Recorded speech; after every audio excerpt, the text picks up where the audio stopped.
श्रोता प्रेमियों, मैं राम सागर शास्त्री आप लोगों के समक्ष रखने जा रहा हूं रावण और यमराज का युद्ध। देखिए, जिस समय रावण ने दुष्यंत, सुरथ, गाध, गय, पुरूरवा आदि राजाओं को जीत लिया, इसके बाद वह अयोध्या नरेश अनरण्य के पास पहुंचा और द्वंद्व युद्ध के लिए उन्हें ललकारा। अनरण्य ने अपनी सेना तैयार की और रावण का सामना किया। मारीच, सुक, सारण, प्रहस्त आदि वीर अनरण्य से परास्त हो गए। इसके बाद उनका रावण से युद्ध हुआ।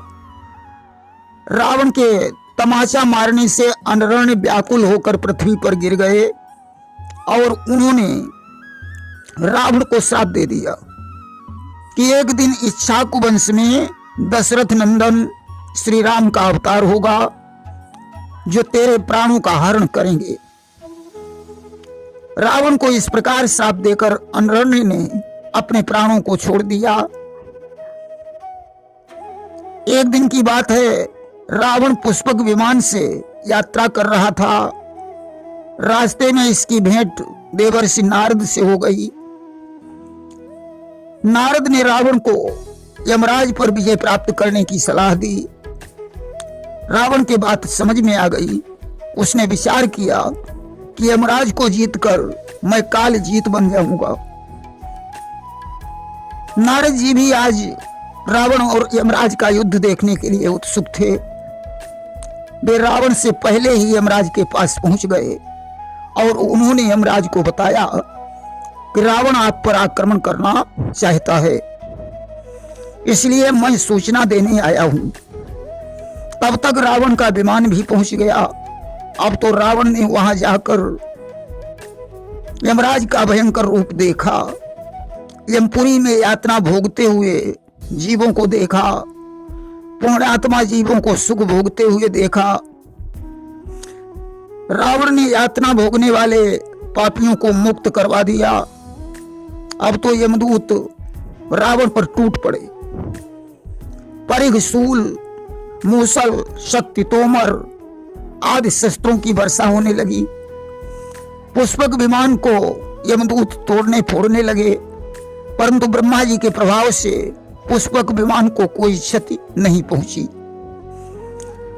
रावण के सैनिकों ने यमलोक के द्वार उखाड़ लिए। रावण वृक्ष और शिखरों से युद्ध करने लगा। यमराज के सैनिकों ने रावण को चारों तरफ से घेर लिया और शूलों से छेदना शुरू किया। अब रावण ने धनुष बाण संभाला और पाशुपत अस्त्र का संधान कर दिया। अब तो पाशुपत अस्त्र की ज्वाल चारों ओर फैल गई। यमराज के सारे सैनिक दग्ध होकर गिर पड़े। रावण ने घनघोर गर्जना की। यमराज समझ गए कि मेरे योद्धा मारे गए हैं। उन्होंने सारथी से रथ मंगाया, उस पर सवार हुए। उनके आगे पास मुग्दर हाथ में लिए साक्षात मृत्यु देवता खड़े थे। पार्श्व भाग में कालदंड खड़ा था जो उनका दिव्य आयुध है। उनके दाएं बाएं काल पास खड़े थे। अब तो साक्षात काल को कुपित देखकर समस्त देवता कांप उठे।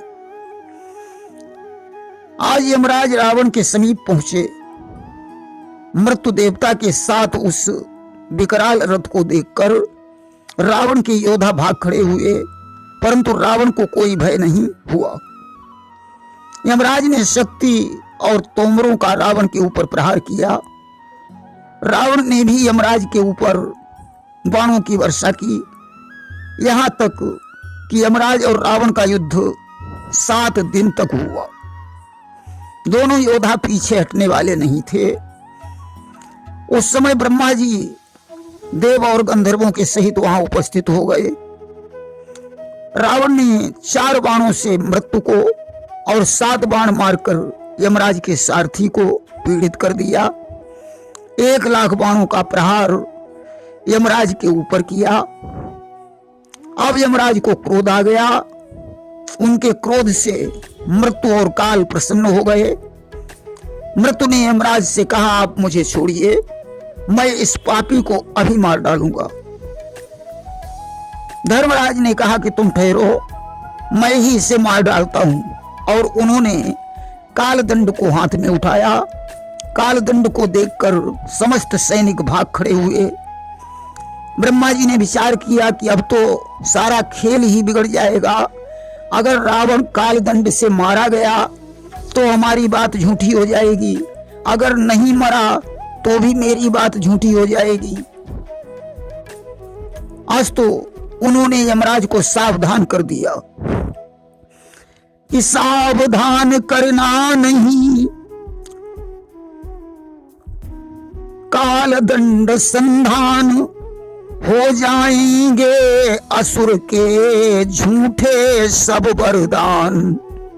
इसलिए कालदंड का प्रहार रावण पर मत करो, अन्यथा मेरी बात असत्य हो जाएगी।